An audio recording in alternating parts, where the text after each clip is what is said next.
desperate points. You see, in June of 1828, several things happened that pushed Joseph Smith to the edge. First, his wife Emma underwent a horrific childbirth where she almost lost her life.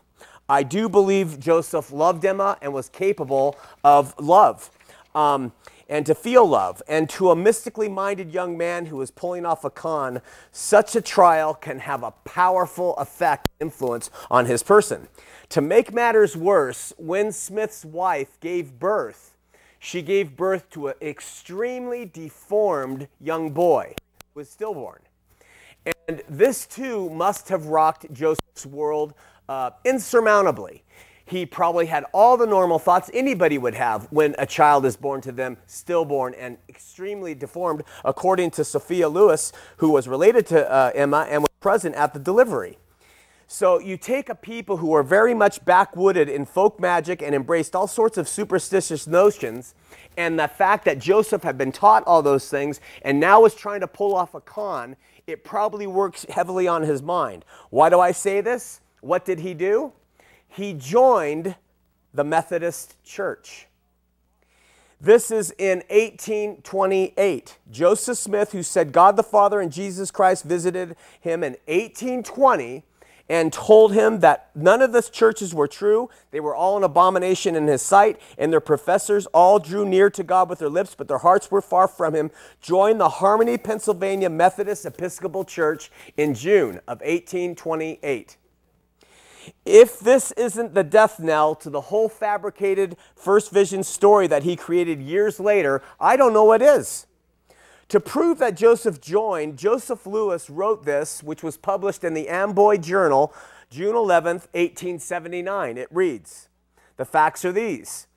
I, with Joshua McCune, a local preacher at the time, I think in June 1828, heard on Saturday that Joe Smith had joined the church on Wednesday afternoon.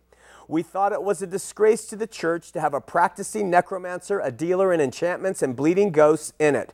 So on Sunday, we talked with him some time before the meeting, told him that his occupation, habits, and moral character were at variance with the discipline, that his name would be a disgrace to the church, that there should have been a recantation, confession, and at least a promised reformation, that he could that day publicly ask that his name be stricken from the class book or stand investigation.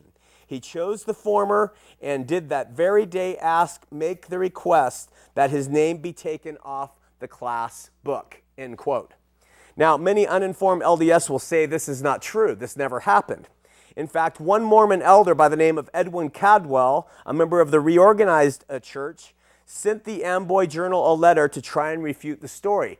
But Cadwell, in his efforts to refute the story, only emphasized that it was true. Cadwell wrote to the Amboy Journal this: Messrs. Lewis said Joseph joined the ME Church, but that his name was on the class book only 3 days, a very short probation indeed.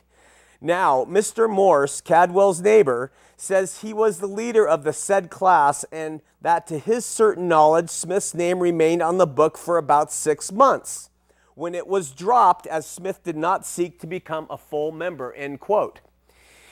Unwittingly, Elder Cadwell, in seeking to embarrass the source who said that Joseph was only there for 3 days, he comes up and says he was there for 6 months. But he doesn't refute the fact that in 1828, after Joseph supposedly had a vision from God saying, don't join, he went and actually joined the Methodist Church. Years later, he would concoct the first vision, dated 1820, and completely ignore this little detail of his life, who he didn't tell anybody until the records were discovered later.